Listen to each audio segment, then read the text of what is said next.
Welcome to In the Trenches with Dave Lapham, brought to you by First Star Logistics. And as always, we are in our phenomenal studios. I can't believe what First Star Logistics gives us to help us do our jobs right. We are so appreciative. First Star Logistics is first class. There's no question about that. Boy, the Cincinnati Bengals, they went and played a football game that they always play against the Kansas City Chiefs in Kansas City. Instant classic. I mean, it was back and forth. Two really good football teams going after each other. They match up so well from a personnel standpoint. The coaches, it's like watching a chess match unfold.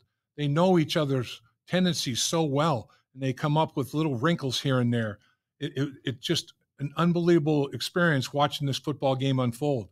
Unfortunately, the Bengals came up on the short end of the stick, 26-25. And we're going to try to tell you why and how that happened and what the Bengals need to do to bounce back against the Washington Commanders.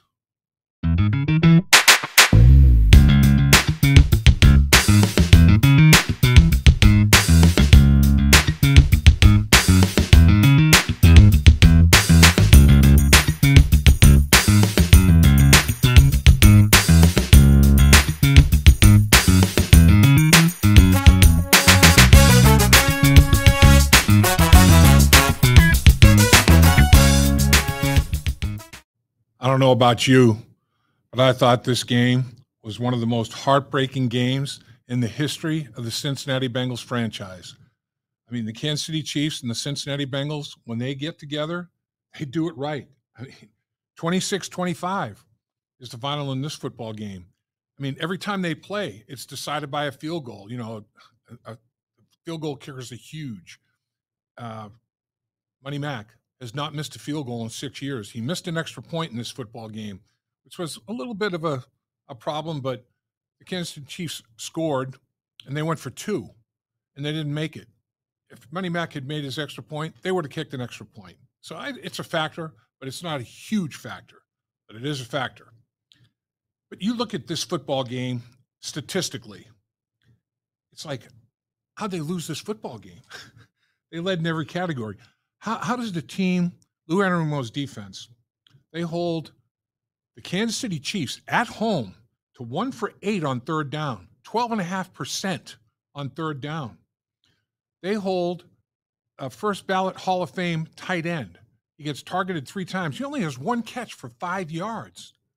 I thought one of the factors in the game was the tight end package that the Cincinnati Bengals used. And their tight ends combined for 14 catches, 151 yards. Travis Kelce, the future Hall of Famer, 1 catch for 5 yards.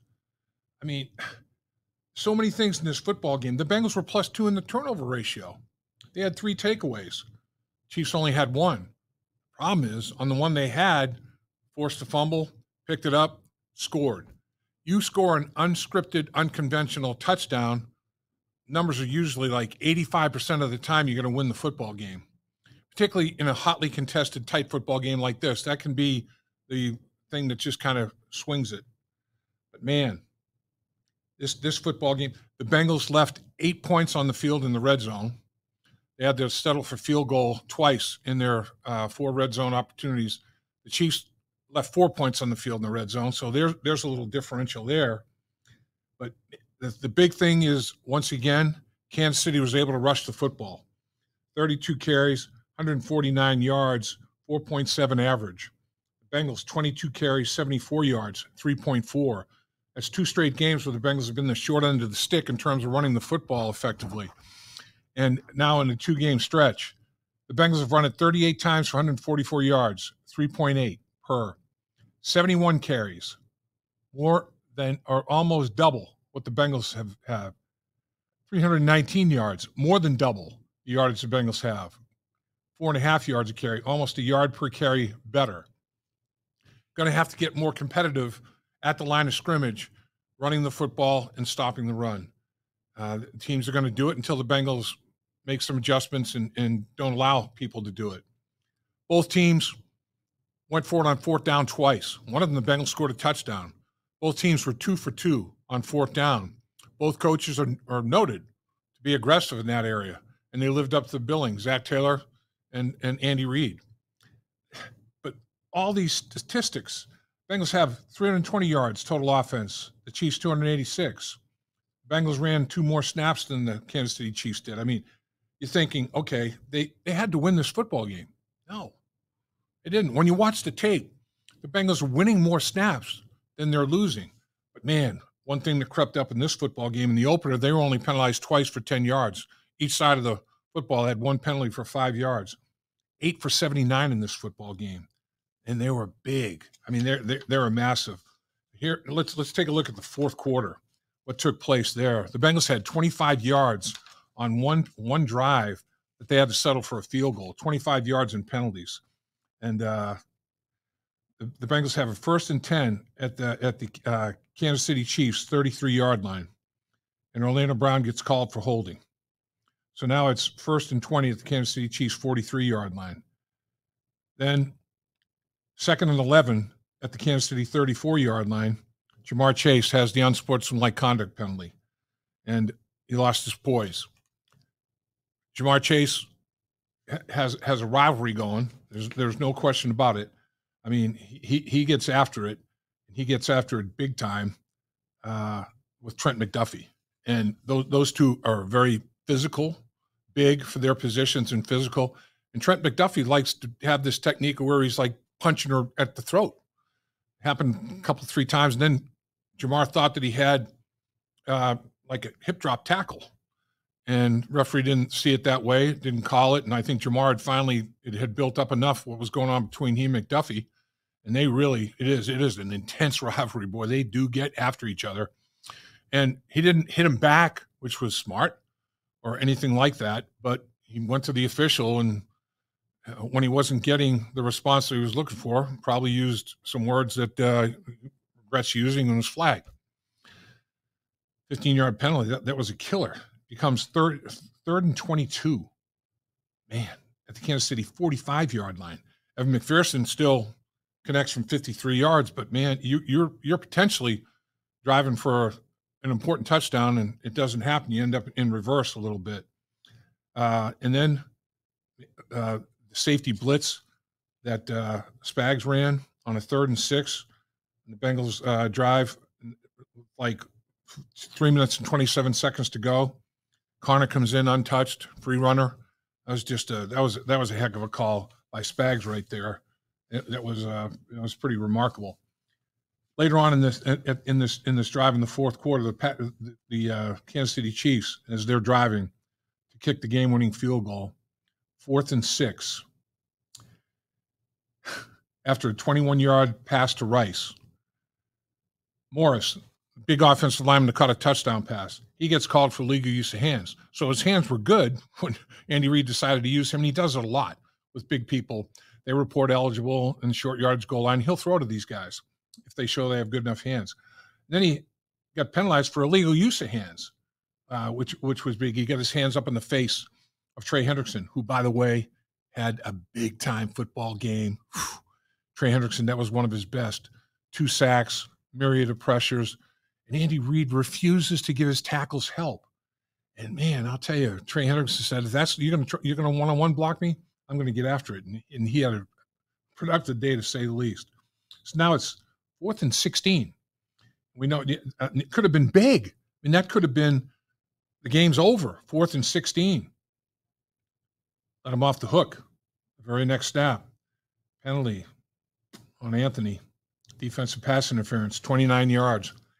You know, it's like when I first saw it, I thought the receiver and Anthony both went for the football, and the receiver was going backwards and Anthony was going forward to get the football. And then when I saw another replay, I thought, the receiver was going vertical for the football, and Anthony was, and he contacted him before the arrival of the football. But if both guys are going to make a play on the football, it's like, I don't know. All I know is one thing. That flag didn't come out right away, and it was on the Kansas City Chiefs sideline. And you know those coaches were yelling and screaming, and that official eventually pulls his flag out and throws it. It's in Kansas City. Sideline's going nuts on the guy, and he's trying to decide, boy, that's a bang-bang play. Hey, what do I do? Boom, throws the flag. Critical.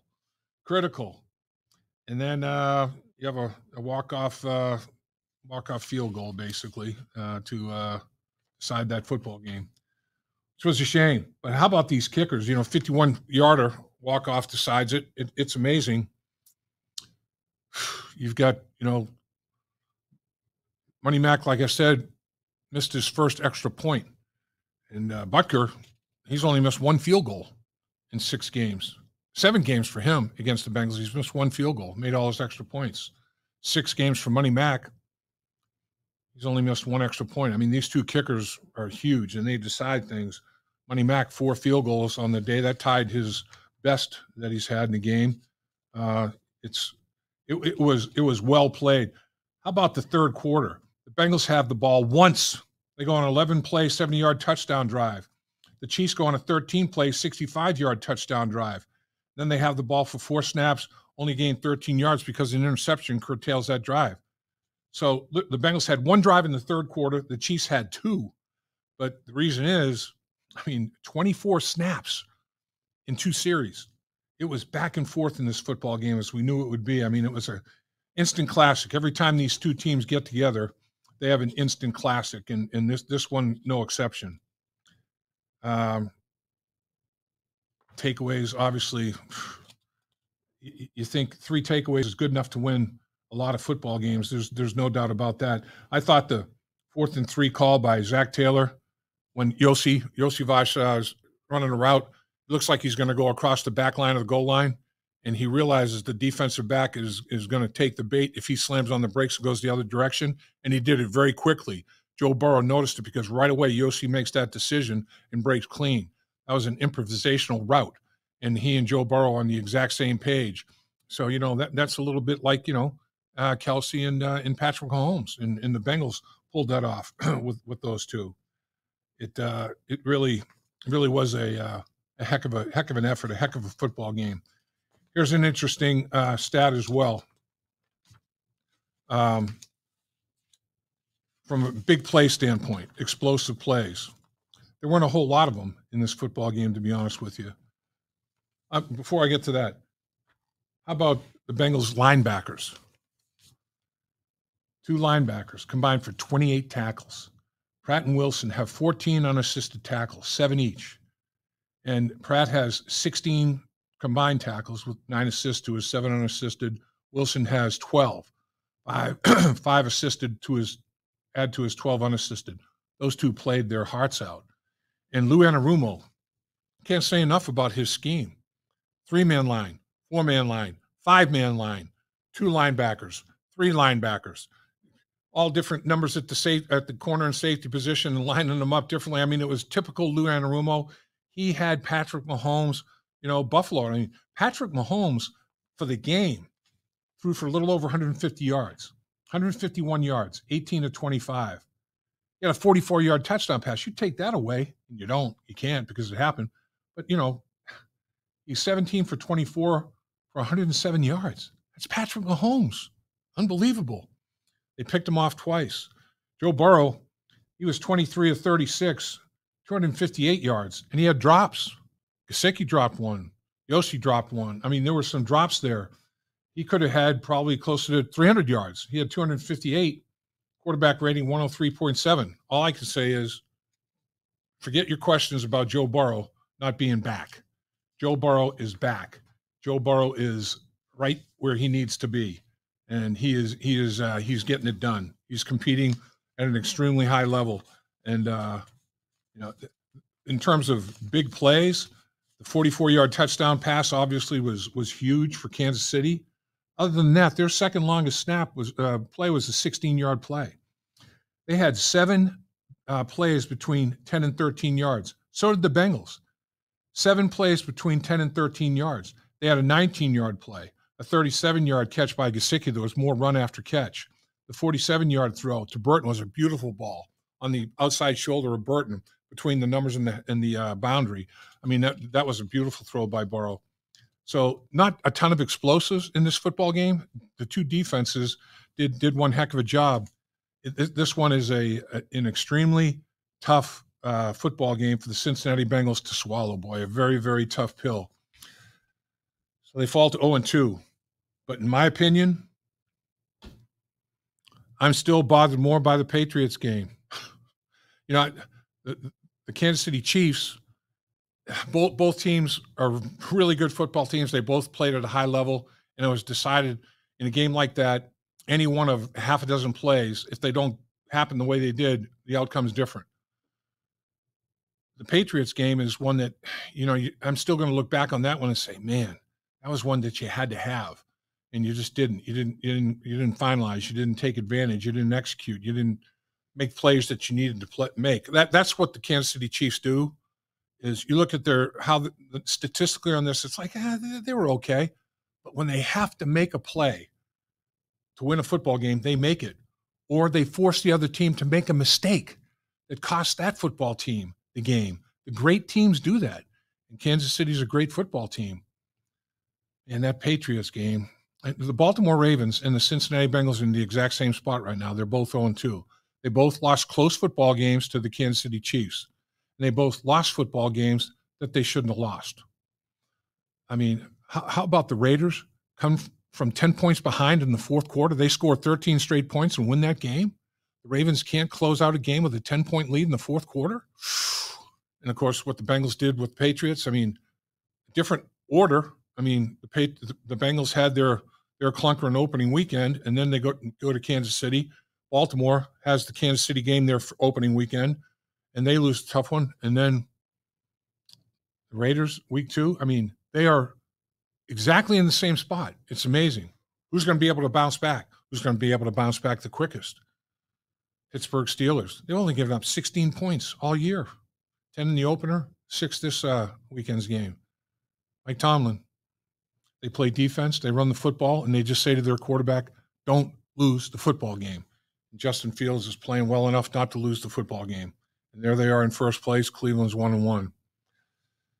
It's a lot of football left, but sitting at 0-2, as you look down the rest of the schedule, 15 games remaining, you have to win 2 for every one that you lose, in my opinion. You got to go 10-5 or better.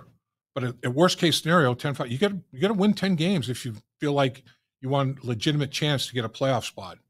So got to turn it around and got to turn it around quickly. And this week's opponent on Monday Night Football, no pushover. The Washington Commanders. Jaden Daniels is playing as well as any rookie quarterback in the National Football League. I think he might be playing the best. He is running the football.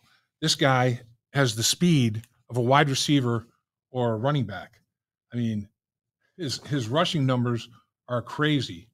Take a look here.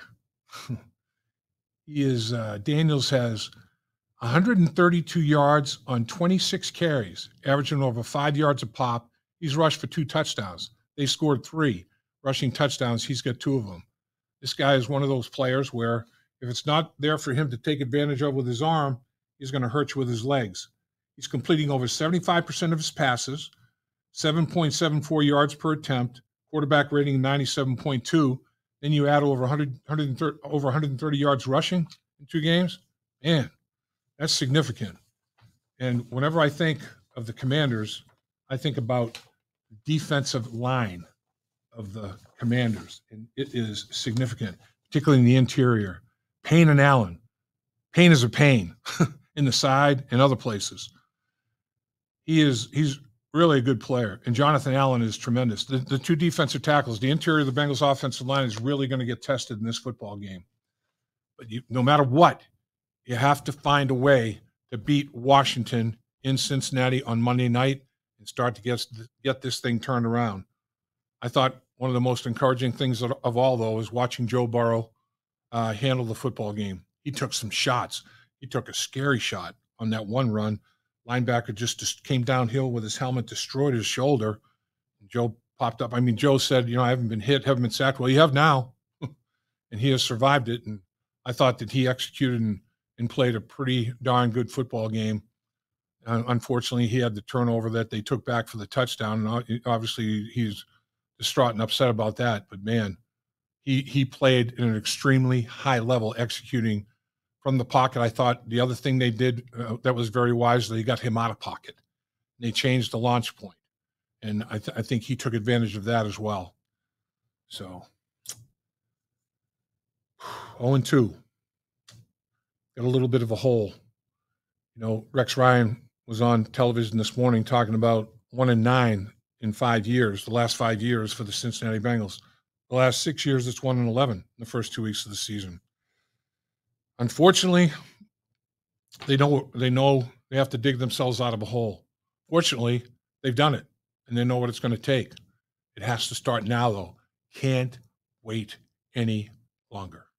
Dave Lapham here, and every day I am grateful for my experience to have played professional football. As a player, I realized self-motivation, leadership, and appreciating your teammates are key. At First Star Logistics, you can use those same attributes to create the life you want for you and your family. Build your future by working hard like I did. You'll see results both on and off the field. Call First Star Logistics today and be part of our winning team. Opportunity knocking.